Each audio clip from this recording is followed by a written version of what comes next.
আমার নাম হচ্ছে Zayed Khan. বিশ্বসেরা allrounder cricket superstar Shakib Al Hasan এবং আলোচিত চলচ্চিত্র অভিনেতা জায়েদ খানের ছোট্ট একটা ভিডিও ফাঁস হয়েছে সামাজিক যোগাযোগ মাধ্যমগুলোতে।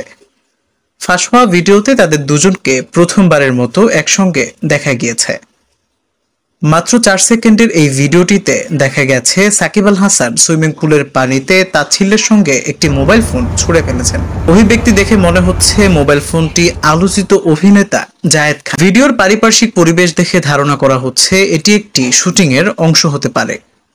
তবে এটি কোনো বাণিজ্যিক কার্যক্রমের অংশ নাকি কোনো ধরনের শুটিং তা কেউ নিশ্চিত করে বলতে পারেনি। ভিডিওর ধরন বলছে শুটিং এর কোনো এক ফাঁকে কেউ এটি তার মোবাইল ফোনে ধারণ করে থাকতে পারে। আউন্স ও বিপুল পরিমাণ জুয়েলারির সমাহার। বিশেষ আকর্ষণ থাকছে বাই করলে নববর্ষ মানে নতুন আশা, নতুন সম্ভাবনা। নতুন বছরে মানিকগঞ্জ নিউজ, মানিকগঞ্জের মানুষের সাথে। সাবস্ক্রাইব নাও ইউটিউব চ্যানেল।